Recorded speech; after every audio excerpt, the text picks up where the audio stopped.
Few names in American history provoke as much revulsion as Ted Bundy. During the 1970s, Bundy terrorized multiple states, committing at least 30 murders. He was finally caught after a horrific murder in Florida that led to his execution in the electric chair. Kimberly Leach was born in Lake City, Florida, on October 28, 1965. By 1978, she was a 12-year-old 7th grader at Lake City Junior High School, an excellent student, and a runner-up for Valentine Queen. Kimberly was in an exciting time in her life, having just gotten her first boyfriend and selected a new dress for an upcoming school dance.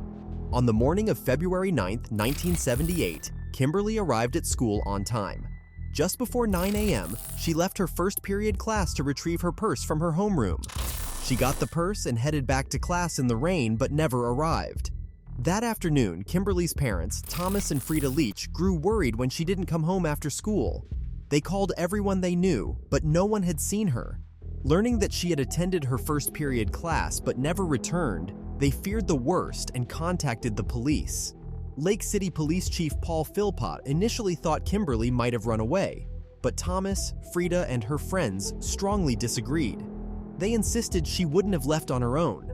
A friend, Sherry Roberts McKinley, noted, "Kim was not the type to skip class or leave campus. She was very shy." Their concerns were validated when a witness reported seeing Kimberly being called over to a white car outside the school shortly after 9 a.m. Moments later, she was gone, and the car sped away. At the time, investigators in Tallahassee were already looking into an attack on the Chi Omega sorority, which had occurred 3 weeks earlier, resulting in 2 deaths and 3 injuries. They also learned of an attempted abduction in Jacksonville, about 60 miles east of Lake City, the day before Kimberly disappeared. 14-year-old Leslie Ann Parmenter had been approached by a man in a white Dodge van, claiming to be a fire department official. Leslie's brother Danny arrived, causing the man to flee, but they noted his license plate, 13D11300. A composite sketch based on Leslie and Danny's description matched the main suspect in the Chi Omega murders, Ted Bundy.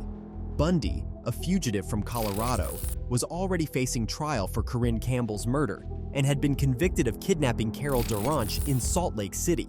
Investigators suspected Bundy had abducted Kimberly and attempted to abduct Leslie. A statewide alert was issued, and Bundy was placed on the FBI's 10 Most Wanted list. He was already a suspect in numerous murders across several states. 6 days later, Bundy was caught driving a stolen vehicle in Pensacola. Inside, investigators found credit cards showing he had purchased gasoline in Jacksonville on February 8th, and the gas was delivered to a vehicle with the license plate 13D11300. More evidence revealed Bundy had paid for food and a room at the Lake City Holiday Inn, near Kimberly's school, the night before she disappeared. Hotel staff remembered seeing Bundy there. Further incriminating evidence was found in the white Dodge, 2 large blood spots matching Kimberly's blood, and fiber traces from her purse. Soil and leaves from the vehicle indicated it had been in a moist river bottom area, similar to the Suwannee River region. For weeks, police and volunteers searched the flat North Florida woods, focusing on the Suwannee River State Park. It was the largest search of its kind in Florida's history. While in custody, Bundy was asked by Detective Norman Chapman about Kimberly's whereabouts. Bundy chillingly replied, "I can't do that because the site is too horrible to look at." On April 7th, search efforts in Suwannee River State Park continued. Florida Highway Patrol Trooper Kenneth Woodrow Robinson and his team found an abandoned hog pen. Inside, Robinson discovered Kimberly's decomposed body, identified through dental records. She had suffered fatal injuries to her neck. Kimberly's funeral was held on April 12th, with hundreds of mourners, including classmates and Florida Highway Patrol troopers who had searched for her.